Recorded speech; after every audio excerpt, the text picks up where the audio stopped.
Is the American working family being squeezed? The Obama administration seems to think so. According to the New York Times, the White House is planning to use federal contracts to try to leverage higher wages and benefits for workers. Of course, just how squeezed the average paycheck appears depends a lot on where you sit and where you work. Our cover story is reported by Jim Axelrod. Hey. Go ahead. Say bye, Mom. It's the harried ritual of the American morning. Moms and dads dropping their kids at daycare before rushing off to work. Bye, Brian.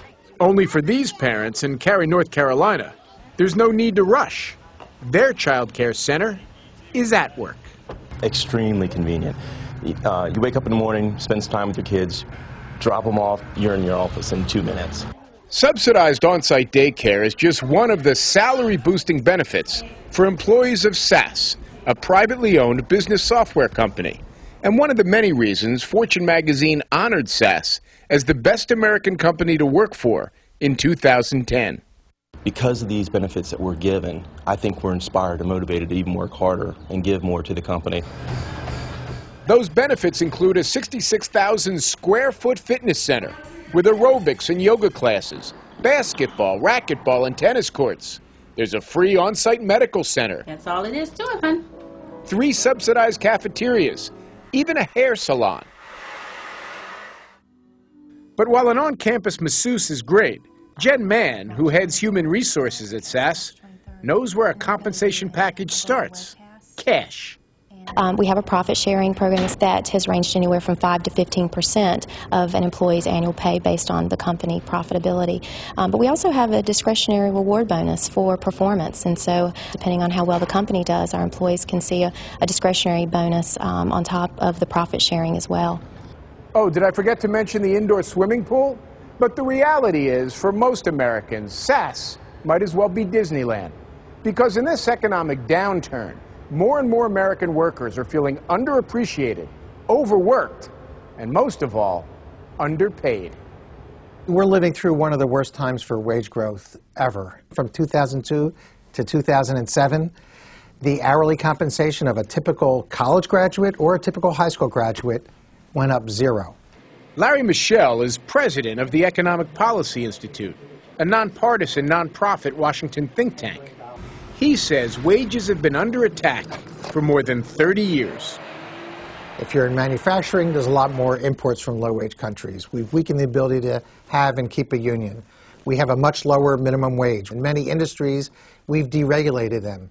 All of these things put downward pressure on the ability to have and keep a good job. And the current recession, in Michel's view, certainly isn't helping. Employers have all the leverage. They don't have to give you more money to get you to accept a job. When you have a great recession like we're having, songs don't come out that say, take this job and shove it. Take this job and shove it. I ain't working here no more. Mishel points to the fact that from the 1940s into the 70s, as workers became more productive, their salaries grew at the same rate. But then things changed. From 1979 through 2007, productivity skyrocketed, up 70%. But hourly wages barely budged, rising a mere 4%. So where did all that extra wealth go? Mishel points to the very top. Between 1989 and 2007, before the Great Recession, of all the income growth that was generated, the bottom 90% got only 15% of it.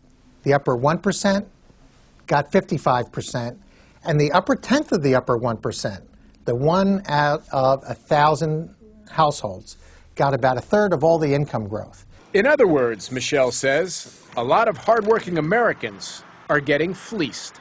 We know that CEOs in large companies make 270 times that of a typical worker. It used to be around 20 times, 30 times back in the 1960s and 70s.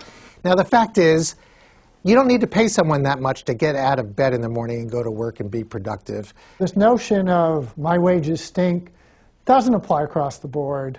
A lot of people have done well. Stephen Rose is a Georgetown University economist who thinks all this talk of a middle-class squeeze is just that, talk. That would imply an economy that we just don't have. the malls wouldn't be filled. The people wouldn't be rushing to spend $14 to go to Avatar. They wouldn't have all the Wiis, all of the iPods, the iPhones, et cetera, et cetera.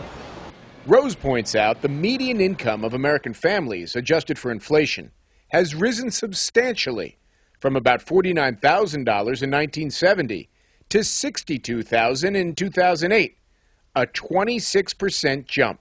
You know, if you ask people in 2007, 2008, how do you compare to your parents? About 50 to 60% say better, 30% say about the same, and only about 15% say worse. But Larry Mishel isn't buying it. It's a really low threshold to say somehow families are a bit better off now than 30 years ago when the pie grew by 75%. They should be far better off.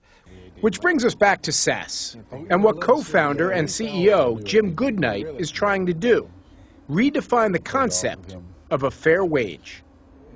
The point of the benefits is to keep people, and if you keep people and make your people happy, they're going to make your customers happy. And if your customers are happy, they're going to make the company happy. So it's a sort of a triangle there that you have to always keep in mind. It takes every single one of you to make this the best place to work. Jim Goodnight has kept that in mind, which explains why hardly anyone ever leaves SAS. Last year, their turnover was a microscopic 2% in an industry which averages 22%. SAS accountant Mary Deaton. I am definitely not overworked and underpaid. It's just not a company where you are, sitting there wishing that you could be somewhere else. So if you're wishing you work somewhere else, there's hope. Even in this down economy, SAS is hiring 200 workers. But you're going to have to get in line.